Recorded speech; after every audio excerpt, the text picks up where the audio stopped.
Live from Orlando, Florida, you're listening to the Orlando Magic HQ podcast, the voice of Magic fans.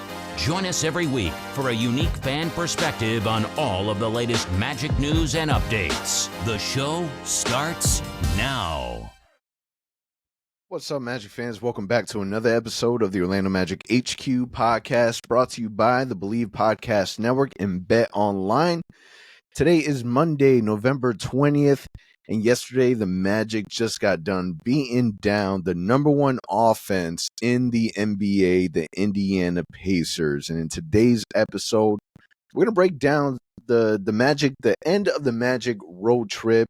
We're going to talk a little bit about the rise of Goga Batadze, and if the Magic really have it in them to be able to advance into the next round of the in-season tournament. But before we get into that, just a quick word from our sponsors. Bet Online, the last of the major pro sports league, is off and rolling, and college basketball is ready to go as well.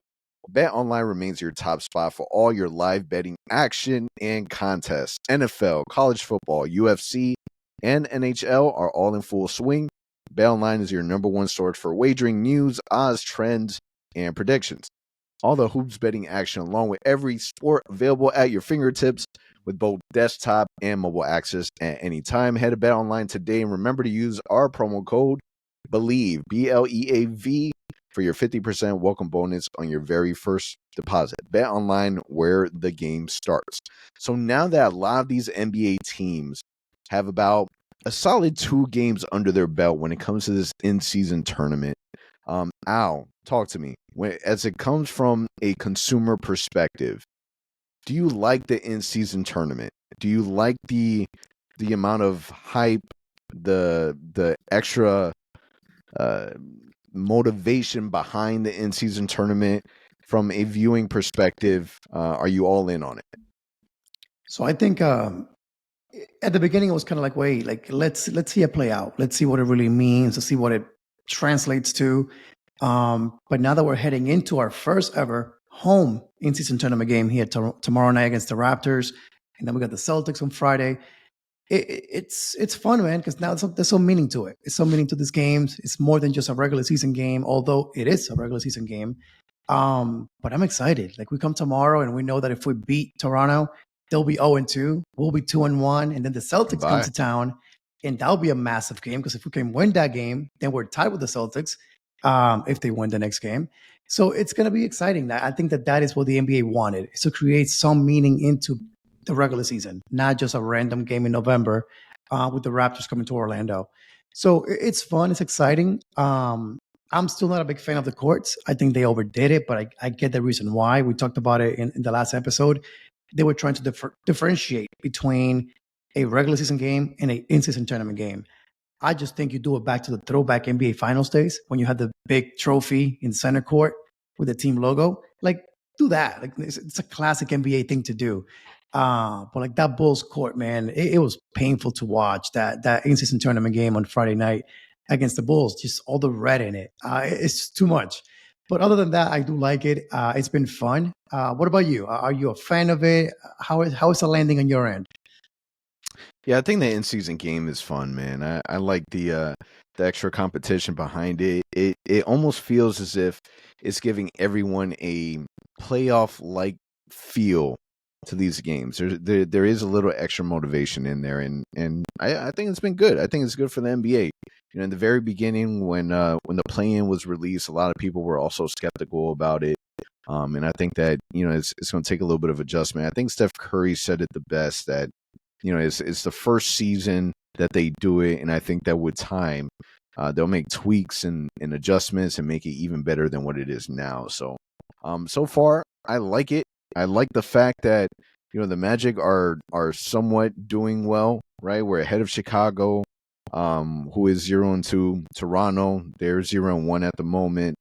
So we're sitting in that third place seed, you know, under the EC in-season tournament bracket with Boston and Brooklyn ahead of us. And listen, I think it's fun. I think that the next game is going to be, it's even more hype, man. And especially after this big one against Indiana, I'm taking a look at Toronto, and I'm just like, that's a team that we have to really, really show up for. I said this a couple episodes back where, we started off the season off the West Coast, and then we started hitting a lot of these Eastern Conference teams. And it was really important for me to see the Magic kind of punch every single one of them in the mouth and let them know that we're here, right? And I feel like they've done that. And we did that with Chicago. We did that with Indiana. And I think that, it's Toronto's another notch that we need to make sure that we kind of get over to the top. We really wanted that Hawks game in Brazil. That would have been another really good message builder. Unfortunately, that one didn't fall our way. But as of right now, man, there's a lot to be excited for when it comes to the Orlando Magic. So just real quick, weekend review. Magic ended up losing their very first in-season tournament game, 124 to 104. And this is the start of our road trip, right? We have the Nets, then we go to Chicago. Magic beat Chicago 96-94. Paolo game-winning shot. We have a win again, back-to-back with the Bulls, 103-97. This is the game that, Franz Wagner really had that clutch drive. And then the Pacers, 128-116. When you take a look at the last four games, Al, what are some of the things that really stood out to you? What are some of the things that you can take away from those games that you're proud of when it comes to the boys? So I think you got to definitely start with the defense, right? We built this team around defense, and guess what, man? We're actually the best NBA defensive team in the NBA right now.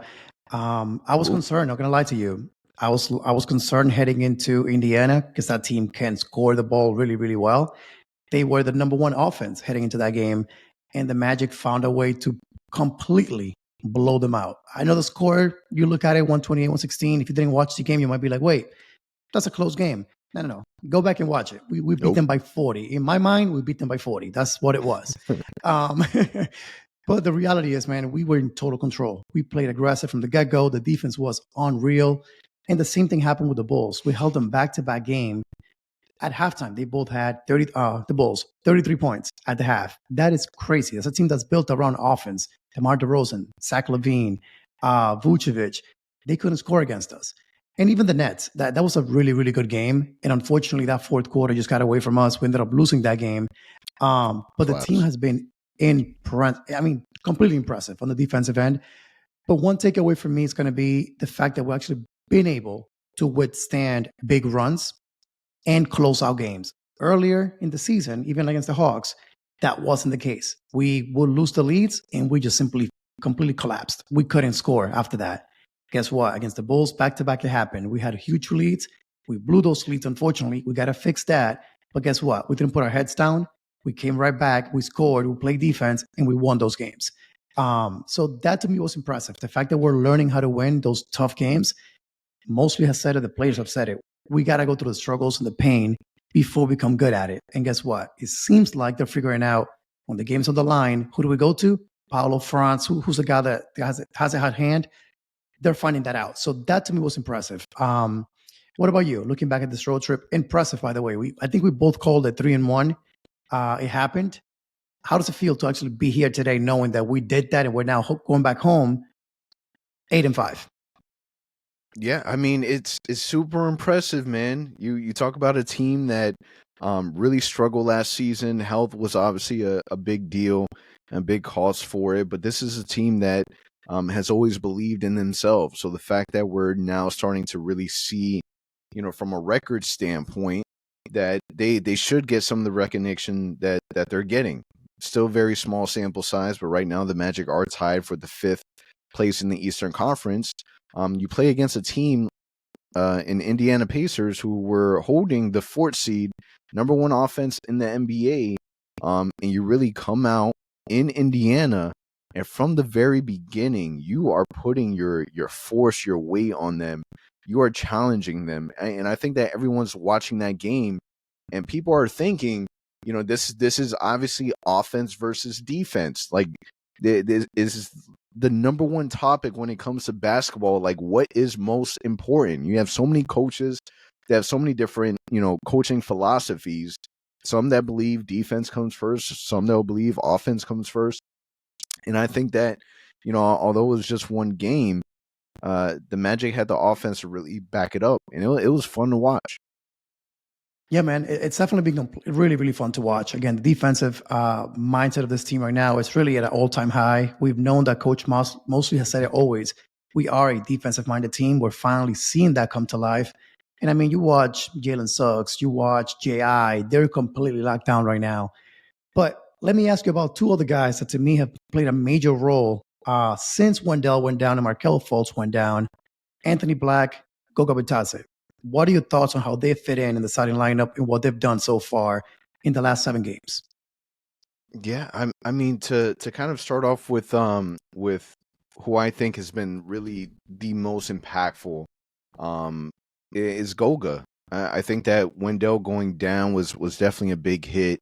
And I love the decision that Most made, and I think that he deserves a lot of credit for wanting to go with Goga, who was your third string center in the starting lineup, and ensuring that your second unit wasn't impacted. And Goga's been playing really, really great basketball. In the last 7 games that Goga has been starting in place of Wendell, he's averaging 8.6 points a game, 6.6 rebounds, and 1.4 blocks in 22 minutes of game. He's giving you really, really solid minutes. Played really, really good basketball against his former team in Indiana, where he had 8 points, 8 rebounds, 4 blocks. Like, this dude is the rim protector that you wanted to have on your team. When it comes to, even this offseason where people were saying that, hey, we still need another big man, another big man, another big man. People were talking about it, and we ended up bringing back Goga. Yeah, it wasn't the most exciting news, but it was a good pickup. Young player that fits with the team, and he's been playing really, really solid basketball. I think Goga is an awesome, awesome addition, and I think that highlights the fact that, the Magic need to figure out from a minutes perspective on what the rotation is really going to look like. You really don't want to have 15 players that you're playing, right? You want to be able to condense it. But I think that you bring back a Wendell Carter who, at one point will be healthy enough to play. I think Goga's done enough to where he should have guaranteed minutes. I think he's earned it and he's deserved it. If Wendell comes back, you can't just throw Goga in the back and just not utilize him. I think that he's really highlighted his greatest strength of being a solid rim protector. And I think that, again, he should be rewarded for it. In the last 7 games, you're looking at, from rebound 6, 5, 9, maybe not a great performance against Brooklyn from reboundings, but 11 rebounds against Chicago, 4 follow back from Chicago, and then 8 again with Indiana. I think that he gives you a different dynamic that just Wendell and even Mo Wagner doesn't give you. And I think with Anthony Black, yeah, I mean, his stats isn't really going to jump out of the page for you, unfortunately. But I think that there's still a lot of good there, man. I think that, his size and him getting more comfortable, his playmaking ability, I think he's fun to watch. He's not what everyone is expecting, but I think that it will come with time. I think that you look at today, or you look at the game against Indiana, the fact that the Magic were able to go up and score 78 points in the first half against the number 1 offense in the NBA. Granted, their defense isn't the greatest. I think that they were ranked 27th in the NBA. But still, you're not a good offensive team. But you go out there and you really perform against them in Indiana. And you do that without your starting point guard, without your starting center, without Markelle, without Wendell. I think that it's, and we talked about this a few episodes ago, that when it comes to the Magic, and this is something that, Golden State really kind of framed it and made it their own, but it's really strength in numbers. And the fact that you were able to grab these 2 guys who were in your third string in your starting lineup goes to show you how much talent is really on this roster. But what about for you? Goga, Anthony Black, it has it really settled in that, this team is winning with these two guys kind of, holding it down for you. So that's the crazy part, right? It's like you think about Wendell going down, and my first thought was, what do we do now? Because honestly, you can't really replace Wendell, or so we thought at the time, right? Like this guy brings the energy on the defensive end, not the biggest rim protector, but at the same time, he kind of anchors the defense for our team at the center position. In some way, somehow, Goga has been able to do just that, and to some degree, even better. Like I feel like he rebounds the ball a little bit better than Wendell does, bigger body. But what really has impressed me is the way that he blocks shots, man. Like this dude is mobile. He jumps straight up every time to block shots. It's been really impressive to watch. I honestly did not know enough about Goga before he came to Orlando. We've played him a couple times when he played for the Pacers. And I remember him being a hustler, a guy that played hard, but not really the talent level that he had. But it's funny because I think back to like Mo Bamba. He was supposed to bring that to our team, the rim protection, the rebounding, and that quite never really developed. In Goga, we got someone that was supposed to be just his third string. Let's see what he has. And he's become a key component of our rotation right now. To your point, again, I don't want to be mostly, man. He has to figure out this minutes when everyone gets healthy. It's going to be tough. It's going to be tough, but hey, it's a good problem to have. We knew that the strength of the team was going to be defense. The second one in my eyes was going to be depth. We have incredible depth in our team, and we're seeing it right now. And to your point about AB, I think AB has come back to playing more of a, I'm here to just not make mistakes. I'm here to just take open threes, go to the basket and make layups when needed. I'm going to play hard on defense. And that's what he's doing. He's not out there, to drop 20 points, to dish 10 assists. That's not where he's at right now. But he's doing such a great job just connecting the team, making the right moves, making the right passes, shooting when open. I would love for him to be more of a threat offensively. Like if he's open, just at least make a shot here and there, so that way they have to guard you.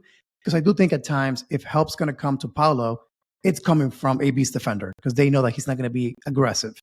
But I got to say, man, Jalen Suggs, a guy that, in my opinion, has stepped up big time for us. Offensively, things are clicking more and more and more for him. He's making the three.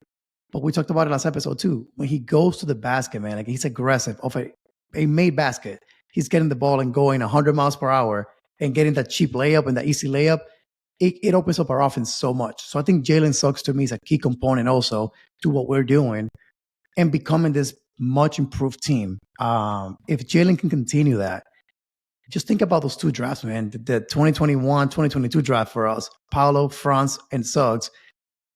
In my opinion, if those guys can all stay playing the way that they are, that's our trio of the future, if you think about it. That's the three guys you can build around for years to come. So it's exciting. Everything is clicking for us right now. And the best part is Wendell is 3 weeks that he got hurt this Saturday coming up. So in less than a week. So is he healthy? Is he going to come back already? Markelle should be also about to come back as well.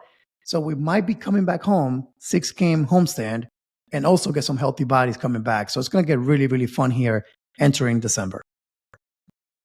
Yeah, the Magic have been averaging 5.5 blocks per game, 9.6 steals per game. And the Magic, we knew that this was a team that they were creating. They wanted to create a team that led with defense first. Congratulations. They've done that. They've done that successfully. The fact that, again, and not to harp on Indiana too much that game, but the fact that they were able to still produce offensively, it makes you almost forces you to imagine, like, man, if the Magic can be somewhat consistent on the offensive end, the doors are just wide open for this team. This young team that's still trying to figure it out, that's led by a very, very young Paolo, a very, very young Franz. And at the end of the day, man, they're doing it in a way where they're fun. The Magic are fun. They're an exciting team. I've gotten into a habit just personally of kind of reposting because after every Orlando Magic win, the Orlando Magic social media page will have like some random dance scene where they have the Orlando Magic theme song playing. And I feel like I am annoying the crap out of all my friends and family because the Magic are winning basketball games. I'm forwarding it and reposting it every single time. And it feels like I'm doing it so often, and it's just so much fun to be at a point where your team is finally winning. I mean, how long we've been doing this podcast for a minute now, Al, and it seems like every season has been tougher and tougher and tougher. We've been through some rough times, and the fact that the Magic are finally winning, there's a product on the floor that you can really stand behind and be proud of. Wins, losses, struggles behind the 3-point line, whatever it is that this season is really going to lay out for us. You still hang your hat on the fact that, the front office has done a good job with what we have. Now it's about building blocks. Like, how can we take it a step further? This season will be very, very telling on what the Magic decide to do and how it is at that shape and how it looks like. But there's a lot of flexibility for the Magic, and the fact that we've been seeing Jonathan Isaac really flourish into being, the player that he is. This is the healthiest that he's been. We talk about last season where we're like, man, we finally get him back, and he's only playing minimal minutes. He's only playing, 10, 11 minutes, and that's it. And then he had to get surgery, and then we're back to the offseason, and we get told that he should be ready to go, but we really don't know. How many times have they told us this? How many times have we thought this or felt like he was ready or whatever the case may be? And the fact that my man is really playing significant minutes and contributing the way that he is, it's hard to put a value on it. I'll be honest with you. It's very hard to put a value on what Jonathan Isaac is to the Orlando Magic, because on the flip side, defensively, he is amazing. Yeah, his shot isn't falling as much as I'm sure that he would like, but man, he instantly makes this team better. And the fact that he's embraced his second unit role as well, and he's closing out games for us, and that his rim protection, the way that he forces players to alter their shots because now you have to respect them. Man, it is awesome. So talk to me about Jonathan Isaac, him kind of embracing that center position so much more. How important is he to this team? I mean, before I go to Jay, I'm going to respond to something you mentioned about how tough it's been for us. So we started this podcast 2019. I saw a stat today that it shocked me, and that is the Magic have not been 3 games over 500 since 2017. So that means since we started this podcast, we've never seen what we're seeing right now. This team actually being 3 games over 500. This fun to watch. Even when we made the playoffs in 2019, we ended the season, 40 and 42? So it wasn't even 500. Year after that, same thing happened with the pandemic and all that. We made the playoffs. We weren't over 500 either. So it's crazy to think about it. This is the beginning of something special in Orlando. We've known that. But to actually see it and to expect to win every game now, this is something that we have not experienced either as fans while doing this podcast. Last time I remember being like this was when Dwight was here, that we went to every game and I'm like, okay, we're going to win tonight. That's the mindset that I had. So just had to go back to that for a second. It's crazy to think about that we've survived those crazy years. We're finally kind of turning the corner here into a bright future. And that all starts with J.I. J.I. has been a building block for us since 2017. Haven't been able to see him, unfortunately, on the court enough. But we've always known that this guy is special. This guy was supposed to be the man that we're going to build around because of how special he was on the defensive end. And think about that Bulls game a couple of nights ago. He was a major reason why we won that game. 19 points, a few blocks, 9 rebounds in about 20 minutes. Right there, you can see it, how special this kid can be. So when you add him now to Paolo, to Franz, to Suggs, to Markelle, to Wendell, dude, this team is deep, and we keep talking about it. But J.I. is going to be a key member of that. And if he stays healthy, and come January, he can play 30 minutes, you best believe he's going to be out there with the starters at times, with the bench at times. He's going to be on the court because his play forces the hand of our coaching staff to play him. Like, you cannot have him on the bench if he can take it. So he's special, man. And I think, again, it's too soon to talk. I don't want to jinx it. I don't want him to get hurt and we go back to the same thing again. But I am going to say it. If he can stay healthy, Moses is going to have a hard time keeping him on the bench. So you're going to have to get creative with the rotations. If Wendell is resting, hey, does that mean less minutes for Mo Wagner? But then he's killing it also. It's going to get interesting. But J.I., man, has been impressive. Again, this is a defensive team. He leads our defense. Even with Jalen Suggs killing it, J.I. is still our best defender. So when you can get him out there, it's again, I just pray that he stays healthy, man, because if he does, this team's gonna be special. Now, at one point, the Magic will have an opportunity, or at least the general NBA team have opportunities to kind of take a look at the roster and ask themselves, is now the good time to upgrade their roster as they get closer to the second half of the season? NBA trade deadline is still a few months away. February 8th is the NBA trade deadline. And my question to you would be, if the Magic continue to play the basketball that they're playing right now, where they're above 500, they're in the range of, the 4th to 7th, 4th to 8th seed in the East, do you think it would be a good idea for the Magic to take a look at advancing their roster, or do you wait until the offseason because of the amount of chemistry that the team has built and they're still continuing to work and to develop? There was a lot of turmoil happening in Chicago where, the Zach LaVine and Chicago Bulls think it's best for them to split ways, right? Potentially Alex Caruso, also might be leaving. They just blow that team up that they have. But do the Magic look at a player like Zach LaVine and say, hey, if we were to trade for this player, that would drastically advance, this team's talent? Is that something that you would feel comfortable in kind of standing behind that maybe the Magic, take advantage of at the trade deadline? So I'm torn on this one just because we've known for years. I'm talking about years. The struggles of this team have always been we don't have a go-to scorer. Even when we had Vooch. Vooch had nights where he was a beast. He was an all-star one year. But even then, with the game on the line, it's not like you say, hey, Vooch, here's the ball, go get me the game. It wasn't going to happen.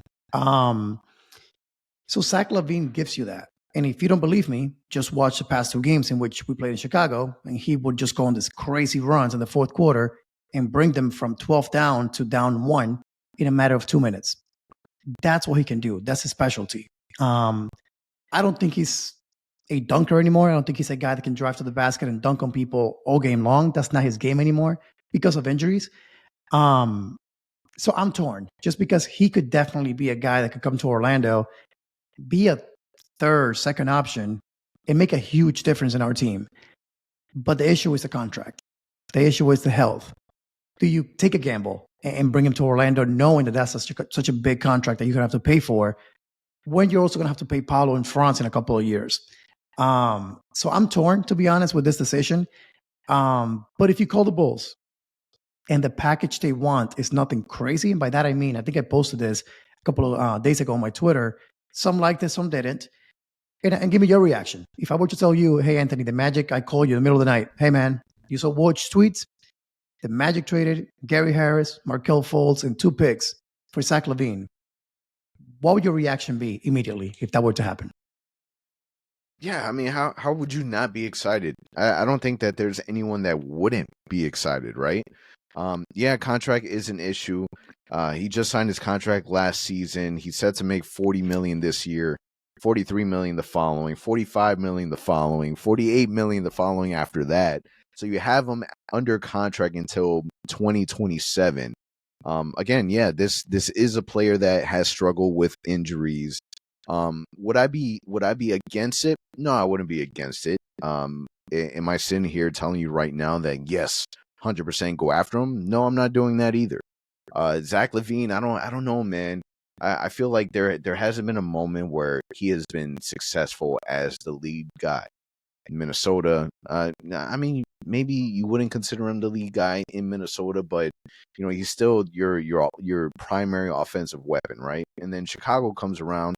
They haven't been that successful either. It's a hard sell when you have a player like Zach LaVine that dropped 50 points this season and they still couldn't get the win. So it's you want to feel like, okay, the Magic would be different. It would open things up for Franz. It would open things up for Paolo. He's a threat, right? At the same time, man, this is the thing. The chemistry with the Magic right now. Everyone likes each other. Everyone works. Everyone is happy. Everyone's supporting one another.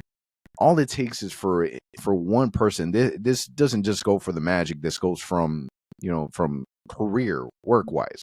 All it takes is for one person to F up the dynamic of the chemistry that you have, and it could really set you back a good amount of time. And I don't know, man. Do you risk that with Zach? Do you risk the development of Franz, Paolo? Do you take that away from them in terms of, you bring in Zach? Zach wouldn't come over here and say, okay, I'm not going to be the main guy where this is Paolo's team. I don't think that he would, and I don't think that he should.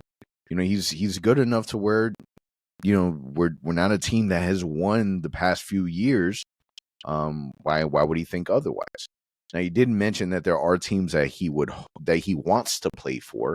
The Magic obviously weren't on that list, but I don't know. I'm not against it, but I'm also not for it.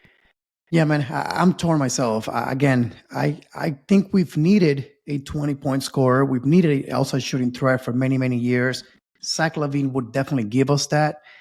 But then I think about, what if the injuries are a concern? What if, the contract is too much? The only other guy that I can think of that's out there right now that's available is Buddy Hield. We've heard about that he's not happy in Indiana. They don't really see a future for him in Indiana. If you could only have one of them, so Buddy or Zach LaVine, to pursue a trade, to create that spacing, to create that shooting that we so badly need in Orlando, who would you target then? Would you rather go for the 20-point scorer? Or would you rather go for the specialist that can hit 3-point shots day in and day out? Who would you go after? Yeah, I mean, I think it's my issue with Zach LaVine. I guess everyone saw the viral video of them getting their most recent win in the in season. I believe it was an in season tournament game, but afterwards, after they win, their own Chicago Bulls reporting is kind of like Dante or the new woman that we have now, looking to interview him afterwards, and he didn't want to do it. Like, he kind of shrugged them off and kept walking. This is the reason why the Orlando Magic, they've always gone after character first type players. And I'm not saying that he doesn't fit the mold, because obviously whatever they have going on in Chicago is a huge cluster, right? We don't know the ins and the outs, and I'm sure he's already frustrated. And this is like one of those James Harden moves. Like, you're already there's already talks about moving him. He's trying to speed up the process, hurry up and make it happen. But I don't know, man. My fear is him, effing up the chemistry that we have. And when it comes to Buddy Hield, I really like Buddy. Buddy is 30 years old. He's about to be 31. He is averaging, what's his 3-point percentage? He's averaging 37. He's shooting 37% from the 3-point line on almost 8 attempts. This is a player that can get a bucket. He's a bucket. He's a specialist, and that's exactly what he is. Now, my fear with him is that he's set to be an unrestricted free agent next season. So, yeah, you can make the trade for him. How much are you giving up? If you're giving up a lot, does he stay with us? Is it a sign and trade? If you do keep him, is he still going to be asking for the $80 million contract he originally signed? Like, what does that dynamic look like when it comes to money negotiations? I'm confident in Weltman. He's done a good job in regards to that, but I don't know, man. Eventually, the Magic they're going to have to spend. Well, we don't like spending money. They're going to have to spend, right? But I would side with the specialist. Give me the specialist. If you can put a crap ton of 3-point shooters around Franz and Paolo, and Franz and Paolo are your Zach LaVines, your main guy, I would prefer the Magic go that route more so than trying to go after a guy that's kind of established. Yeah, I think so too. I think that would be the ideal scenario. And I think to your point, it's going to happen at some point. You got to make these decisions by the latest June, July of next year, because we're going to have a ton of cap space next summer. What do you do with that? You got to use it. We know Paolo and France will demand big contracts. We know that.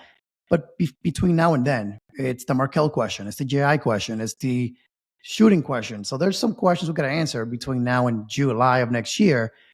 But even now, we're playing so well, and the weakness is there. You heard JJ Redick talk about it. You heard Zach Lowe talk about it. So we're getting national attention finally, and the defense is getting a lot of love. But they're like, we just don't trust them because we know they don't have outside shooting. We know Paolo and Franz keep getting double teamed. How far can they keep doing this into the season? So everyone knows it. We got to address this big issue, which is the shooting and the spacing. Now, let me bring up this topic to you, kind of off topic completely, and that is Markelle Fultz. If Markelle cannot stay healthy this year with the knee injury, continues to linger as the season goes along, then what do you do as the Orlando Magic, and what do you do as a franchise when it comes to how do you build this roster? Do you fully embrace Jalen Suggs as your point guard, and then you bring a shooting guard? Or do you say, hey, Anthony Black, you're the one that's going to step in and be the point guard for our team for the future? What will you do? Knowing, again, the issue of shooting and spacing, how will you approach that? I don't know, man. Jalen Suggs is not a point guard. He's your two guard. He's playing probably the best basketball that he's played in his career. So I don't know if I would do too much to kind of jeopardize that or adjust it. I think that if you're going to trade Markelle, then you need to trade Markelle for an upgrade in the point guard position. Anthony Black, he's doing okay, but are we looking to develop right now? Are we looking to win games? I think that the Markelle going down allows you to have that kind of fine line medium between development and winning games for Anthony Black. But I'm not so sure if you're willing to kind of give the reins off to him now and forever. I don't think he's shown you enough. Shooting is still a concern with Anthony Black. So you go from a Markelle Fultz that still does a lot of great things. Nobody has an issue with Markelle Fultz. I'm still on the fence of Markelle, shoot the damn basketball, and if you still miss, and cool, as long as you're still shooting, I'm still with you on it. Until they're able to really truly bring somebody in to upgrade. Now, I'll be honest with you, I'm not entirely married to Markelle Fultz. If you can upgrade, you upgrade. I love everything that Markelle has done. Is no disrespect to him. But you're talking to someone that has gone through it, bro. Like I'm ready to win games. I'm ready to make noise. Yeah, I don't want to mess up the chemistry, but I also really want to win games. And I not just today, not just tomorrow. I want this to be an oiled machine that we're in the running for it for the next 6, 7, 8, 9, 10 years, and we adjust and pivot 10 years from now. In a perfect world, that's what I would want. Is that Markelle? Is that with Markelle Fultz holding it down the point guard? I don't know yet. I don't know. I really don't know what else the Magic really could do at the point guard position, in my opinion. This could be an easy problem solved if Anthony Black could shoot the basketball at a consistent clip. But until that happens, the Magic have to rely on Markelle Fultz to stay healthy and to get us there. Yeah, let me make it clear. I mean, for me personally, I'm rooting for Markelle. And I've been saying that when he is on and he's healthy, he makes us a much better team. So imagine how we're playing now with a healthy Markelle. 100%. It's scary how good we can be, right? So we know that. But the issue here is if he can't stay healthy, which right now he's played 5 out of 12 games, so less than 50% of the games. That can't happen. It's not sustainable to play the whole season, 82 games, without your starting point guard. So my concern is if the knee issue continues to the season, it drags on, and now he's missing 30, 40 games, at some point you got to address that and say, hey, we gave it a try, and it didn't work out, unfortunately. So hopefully we don't get there, but I'm just thinking ahead. If we're thinking about building this team and adding shooting, adding offense, the only position right now that we really could upgrade is the point guard position. Because again, shooting guard, if Jalen stays healthy and playing the way he is, locked in, that's his. Franz we know, Paolo we know, and Wendell when he is healthy, that's his. So the only one that's really up for grabs with an unhealthy Markelle Fultz, it's point guard. And we know we got to add shooting. That's where it's going. So I hope Markelle comes back here during the homestand and he is healthy and he can show us a better Markelle Fultz that we've seen so far this season. But again, if he isn't by February and he's still missing games and unable to stay healthy, you got to address that at some point. Because again, this team is ready, in my opinion, to win now, not necessarily next year.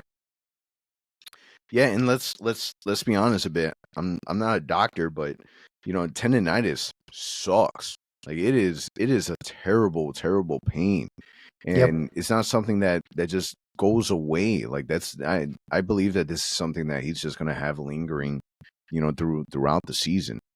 Personally, I've had tendonitis, and I couldn't sit in a car for a long period of time without having pain in my knee. When I went to the movie theaters, I had to be, on the far right hand side so I can stretch my legs out because having a bent knee caused a lot of pain.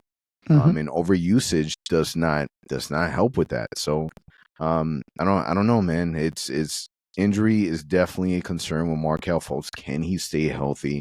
It's the same concern that we had with Jonathan Isaac. And it just seems and feels like this is just an ongoing issue. And it's frustrating because if the Magic were losing right now, everybody would be saying, we got to move on from Markelle. Yep. And nobody is saying that right now because we're winning basketball games. But this is the benefit of why the Magic, it worked out that they went the route that they wanted. Nobody wanted the Magic to draft Anthony Black, and they did. And we're benefiting from it right now. Yeah, which is awesome. You hope Markelle gets healthy. A healthy Markelle Fultz is dangerous to what we're able to accomplish in a way that we know that we'll win games with it. But at the same time, it's do you have confidence that he can stay, healthy throughout the whole season? The answer is always going to be no, because we haven't really been able to have that consistently. Yeah, it's unfortunate, but I think as a team is turning the page here, and again, some big decisions going to be made, whether it's February, whether it is in July. It all starts with JI, starts with Markelle. Those are the big two names because they're free agents. So unfortunately, they got to play this year, and they got to show what they got. Otherwise, it won't look good. It's as simple as that. Yeah, it's tough when you have Wendell injury prone, Markelle injury prone, Jonathan Isaac injury prone. I'm even going to throw Jalen Suggs injury prone. Like your whole entire season relies on these guys being healthy, and if it just isn't getting done, it makes what the Magic are trying to accomplish that much more difficult. But you pray that these guys stay healthy, and if they can stay healthy, man, the East have an issue because our timeline is moving up so much faster than everyone else is expecting.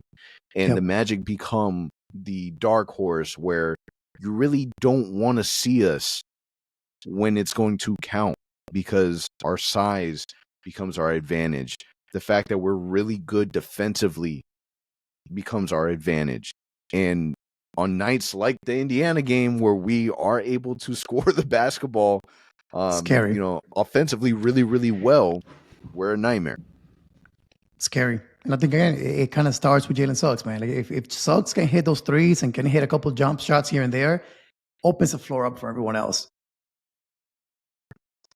Absolutely. So now the Magic get done with their road trip. They go on a 6-game homestand, finally coming back to Orlando.